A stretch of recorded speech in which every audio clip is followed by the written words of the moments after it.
नमस्कार साथियों, स्वागत है सभी का एडू एग्जाम पर। और मैं हूं विनय प्रियदर्शी और आज हम चर्चा करेंगे उपसर्ग और प्रत्यय पर और इससे रिलेटेड और इम्पोर्टेंट टॉपिक चर्चा कर देंगे। आप इसके बाहर कुछ भी नहीं आएगा और आपका सारा कंसेप्ट एक ही वीडियो में क्लियर हो जाएगा। और हर एग्जाम में आप कोई भी एग्जाम देने चाहते हैं, चाहे एकेडमिक हो या कम्पिटेटिव हो, उसमें यदि हिंदी का पेपर है तो उपसर्ग और प्रत्यय आपसे पूछा ही जाता है। तो आज चर्चा करेंगे उपसर्ग और प्रत्यय होते क्या है, ये हम जानेंगे। तो उपसर्ग को इंग्लिश में कहते हैं प्रीफिक्स और प्रत्यय को इंग्लिश में कहते हैं सफिक्स।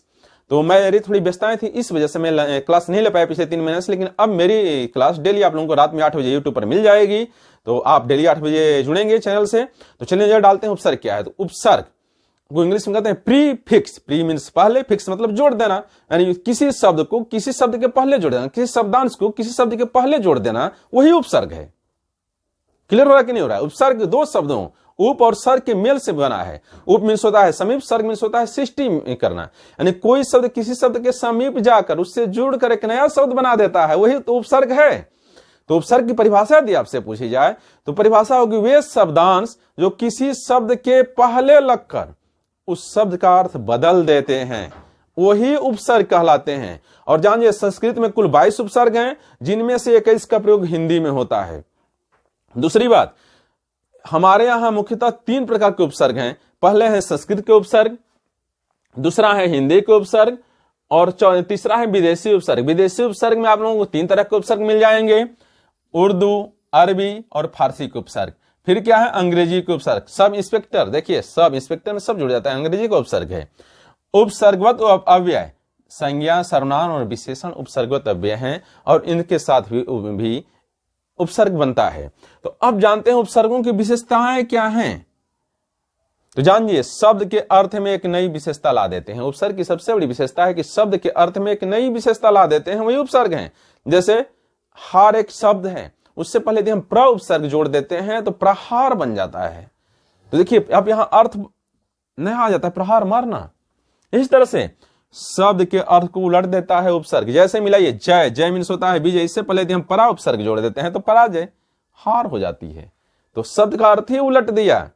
तीसरी बात, शब्द के अर्थ में कोई विशेष अंतर न होना। शब्द का जो अर्थ दिखता है उसमें कोई विशेष अंतर नहीं होता है। तो उपसर्ग क्या मैंने समझाया है। उपसर्ग 2 शब्दों उप प्लस और सर्ग से मिलकर बना होता है। उप मीन्स होता है समीप, सर्ग मीन्स होता है सृष्टि करना, अर्थात किसी शब्द के समीप आकर नया शब्द बनाना ही उपसर्ग है। संस्कृत में मैंने बताया भी कितने उपसर्ग हैं, 22 उपसर्ग हैं, जिनमें से 21 का प्रयोग हिंदी में होता है। उपसर्ग की परिभाषा क्या है। तो वे शब्दांश जो किसी शब्द से पूर्व जोड़कर उनमें विशिष्ट अर्थ भर देते हैं, उसका अर्थ बदल देते हैं, वही उपसर्ग कहलाते हैं। जैसे हार शब्द है, यदि इसके पूर्व हम आ जोड़ दें तो आहार बन जाता है। आहार माने क्या होता है, भोजन। और यहाँ हार माने क्या होता है, पराजय। हार पराजय होता है। इससे पहले आ जोड़ दिया तो आहार हो गया, इससे पहले यदि प्र जोड़ दिया तो प्रहार हो गया। देखिए अर्थ बदल देता है। तो आ क्या है, एक उपसर्ग है। तो हिंदी में उपसर्ग मैंने बताया है मुख्यतः कितने होते हैं, 3 प्रकार के होते हैं। देखिए बहुत जगह 4 या 5 प्रकार दिया रहता है, तो वही दे देता है उर्दू के उपसर्ग, अंग्रेजी को उपसर्ग, ऐसे करके 4-5 प्रकार बढ़ा देता है। तो ये सब विदेशी भाषाएं हैं, इसीलिए मैंने इनको डाल दिया है विदेशी उपसर्ग में। तो पहले जानते हैं हमारी मूल भाषा क्या है, संस्कृत है। तो संस्कृत से ही हिंदी के शब्द बने हैं। तो संस्कृत के उपसर्ग हैं, तो इससे कितने उपसर्ग हैं, 22 उपसर्ग। इनमें से हिंदी में कितना यूज होता है, 21 उपसर्गों का उपयोग हिंदी में होता है। अब विदेशी उपसर्ग में कौन कौन आते हैं, उर्दू, अरबी और फारसी के उपसर्ग। जानते हैं विदेशी भाषाएं हैं, हमारे देश की भाषाएं नहीं है।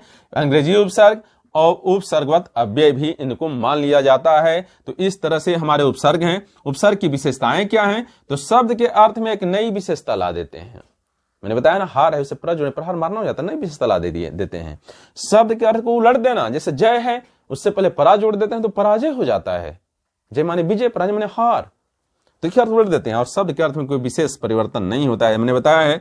तो उपसर्ग जब भी बनाना हो तो शुरू वाले शब्द को पूर्व पद कहते हैं और बाद वाले शब्द को मूल शब्द कहते हैं। तो मूल शब्द में ही उपसर्ग जुड़ता है, तो जो उपसर्ग होता है उसे ही पूर्व पद कहा जाता है, मूल शब्द में इसे जोड़ा जाता है।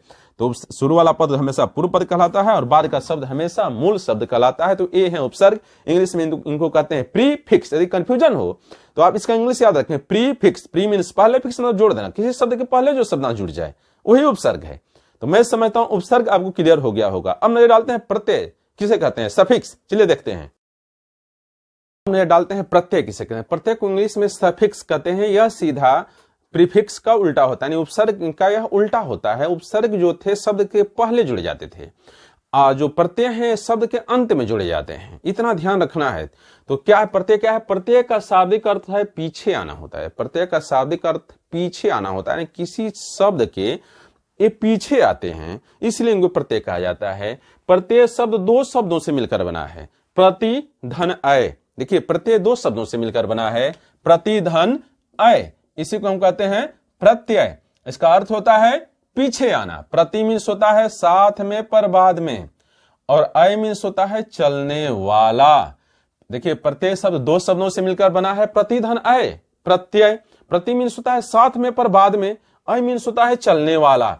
यानी प्रत्यय का अर्थ होता है साथ में पर बाद में चलने वाला। प्रत्यय का अर्थ होता है साथ में है पर बाद में चलने वाला, साथ में पर बाद में चलने वाला ही प्रत्यय होता है। शाब्दिक अर्थ होता है पीछे आना, शाब्दिक अर्थ होता है पीछे आना। यदि आपसे परिभाषा पूछी जाए प्रत्यय की परिभाषा क्या है, तो वे शब्दांश जो मूल शब्दों के अंत में जुड़कर उनके अर्थ में विशेषता या परिवर्तन ला देते हैं, प्रत्यय कहलाते हैं। जैसे सुंदर है तो इसके अंत में जोड़ देते हैं ता शब्द को बन जाता है सुंदरता।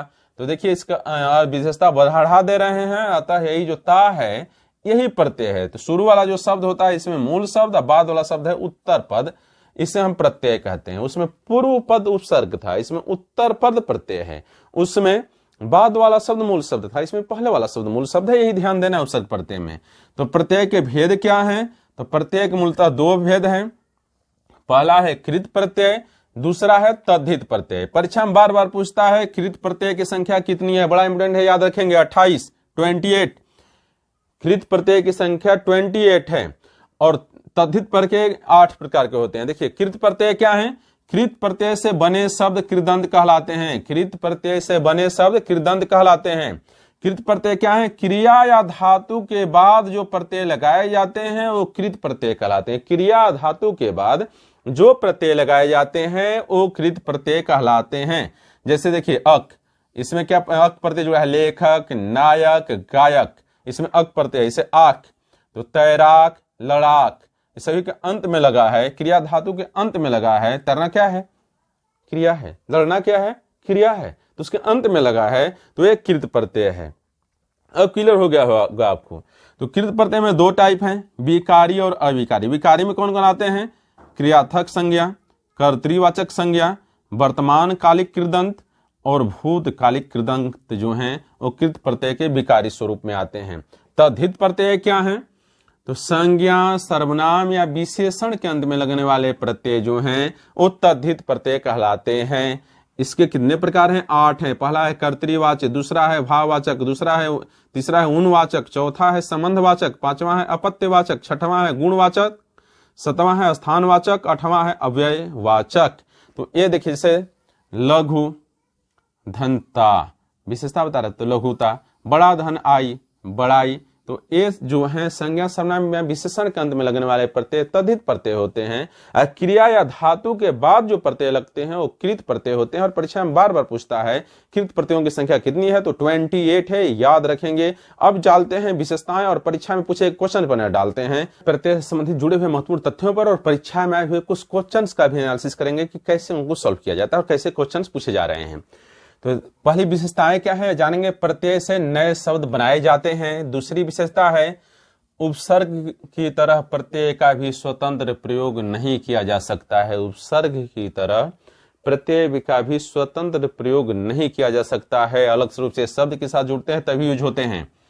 प्रत्यय कभी भी अविकारी शब्दों के साथ नहीं जुड़ते हैं।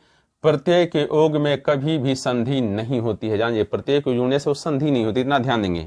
लेकिन इसके योग से समासिक पद बनाए जा सकते हैं। प्रत्यय के योग में कभी संधि नहीं होती है, लेकिन इसके योग से समासिक पद बनाए जा सकते हैं, इतना ध्यान रखेंगे। प्रत्यय अव्यय के स्वरूप होते हैं क्योंकि इनका रूप, लिंग, वचन, काल तथा कारक के आधार नहीं बदलता है, आधार पर नहीं बदलता है। जानिए प्रत्यय भी अव्यय के रूप के होते हैं। इससे अव्यय पर किसी का कोई प्रभाव नहीं पड़ता, अपने मूल रूप में ही रहता है। उस तरह प्रत्यय भी अव्यय के स्वरूप के होते हैं। इनके रूप पर, लिंग पर, वचन पर, काल पर, कारक तथा कारक का प्रभाव नहीं पड़ता है। इन पर किसी का प्रभाव नहीं पड़ता है। कुछ बड़ी महत्वपूर्ण इंपॉर्टेंट चीज है, ध्यान देंगे। कभी कभी एक ही मूल शब्द में उपसर्ग एवं प्रत्यय दोनों का प्रयोग होता है। जानिए, कभी कभी एक ही मूल शब्द में उपसर्ग एवं प्रत्यय दोनों का प्रयोग होता है। जैसे स्वतंत्रता, देखिए इसका हम तोड़ते हैं तो स्वतंत्रता, तो तंत्र मूल शब्द है, इससे पहले उपसर्ग जुड़ा, इससे बाद में प्रत्यय जुड़ा। तो मैंने क्या बताया, कभी कभी एक ही मूल शब्द में उपसर्ग एवं प्रत्यय दोनों का प्रयोग होता है। तो कौन शब्द है, स्वतंत्रता। मिलाइए, तंत्र मूल शब्द है, इससे पहले उपसर्ग में स्व जुड़ा है, इससे बाद में ता प्रत्यय जुड़ा है। ख, कभी कभी दो प्रत्ययों का प्रयोग एक साथ किया जाता है, किसी किसी शब्द में दो प्रत्ययों का प्रयोग एक साथ किया जाता है। इसे मिलाइए, समझदारी, मूल शब्द क्या है, समझ, इसमें दो प्रत्यय जुड़े हैं, दार और ई। तो जान जाइए दो प्रत्यय, तो कभी कभी दो प्रत्ययों का भी प्रयोग एक साथ किया जाता है। कभी कभी किसी शब्द में उपसर्ग और प्रत्यय भी एक साथ जोड़े जाते हैं। तो अब मैं समझता हूं ये चीजें क्लियर हो गई होंगी, बड़ा इंपॉर्टेंट चीज था। अब परीक्षा में आए हुए क्वेश्चंस देखते हैं। परीक्षा में ऐसे पूछता है निम्नलिखित में से उपसर्ग रहित शब्द कौन सा है। उपसर्ग रहित से मतलब है, चार ऑप्शन दिया गया है कि किस शब्द में उपसर्ग का प्रयोग नहीं हुआ है, किस शब्द में उपसर्ग का प्रयोग नहीं हुआ है, वो आपसे पूछ रहा है। तो देखेंगे, योग मूल शब्द है, इसमें सु उपसर्ग जुड़ा है। देश मूल शब्द में इसमें भी उपसर्ग जुड़ा है। इसमें अति धन अधिक होता है, इसमें अति उपसर्ग जुड़ा है। तो किसमें नहीं जुड़ा है, इसमें नहीं जुड़ा है। तो क्या हो गया, सुरेश जो है ऐसा शब्द है जिस उपसर्ग रहित है, इसमें उपसर्ग जुड़ा हुआ नहीं है, प्रत्यय जुड़ा है। ध्यान देंगे, किस शब्द में उपसर्ग का प्रयोग हुआ है। देखिए, इसमें पूछा था किसमें नहीं हुआ है, इसमें पूछ रहा है किसमें हुआ है। उप धनकार, देखिए कार मूल शब्द में से यही आंसर हो गया। देखिए, लाभदायक में, पढ़ाई में, अपनापन में उपसर्ग का प्रयोग नहीं हुआ है। अन्य क्वेश्चन चलिए देख, पूछता है निम्नलिखित में से किस शब्द में प्रत्यय का प्रयोग हुआ है। तो देखेंगे, इसमें क्या है, विकल, वि उपसर्ग है, अलक अ उपसर्ग है, पुलक पु उपसर्ग है। इसको तोड़ते हैं, धन प्लस इक, धनिक, इक क्या है, प्रत्यय है, इसमें इन तीनों में उपसर्ग जुटा है, बाद वाला मूल शब्द है। इसमें क्या है, लास्ट में प्रत्यय जुटा है, ए मूल शब्द है। तो पहचान किसमें यूज हुआ है, तो धनिक में यूज हुआ है। क्वेश्चन से आया है परीक्षा में। दूसरा है, निम्नलिखित में से किस शब्द में प्रत्यय लगा हुआ है, ये भी देखिए, सागर, नगर, अगर मगर, जादूगर, किस में लगा हुआ है। तो देखिए, प्रत्यय लगा है जादूगर में। देखिए, जादू मूल शब्द है, इसमें एक गर झूठा है, प्रत्यय है। तो आंसर क्या होगा, जादूगर में लगा है प्रत्यय। इसमें सा उपसर्ग है, इसमें न उपसर्ग है, इसमें अगर मगर। तो अब ध्यान देखिए, ये देखते हैं, अ उपसर्ग है, इसमें म उपसर्ग है। अब इसमें पूछ रहा है इसमें कौन उपसर्ग युक्त शब्द है। बड़ा इंपॉर्टेंट क्वेश्चन है। देखिए, इसमें बड़ा समस्या होती है पहचानने में, यानी कौन सा दोनों में होना चाहिए। देखिए, मैं बता रहा हूं, देखिए इसमें जिसमें वा है, चढ़ावा, आवा, ई, चढ़ प्लस आवा, चढ़ाई, आप संधि विच्छेद करके मूल शब्द ज्ञात कर सकते हैं। तो प्रत्यय और उपसर्ग आसानी से बता सकते हैं। वा, आवा, चढ़ाई, आई, भुलावा, आवा, छलावा, आवा, डूबता, डूब प्लस ता, देखिए डूबता, चढ़ता, ये सुंदर प्लस ता। तो ता जिसमें जुड़ता है वो क्या होता है, प्रत्यय होता है। इधर मूल शब्द होता है, आवा, लावा, मैंने बताया जिसमें आवा जुड़े लास्ट में।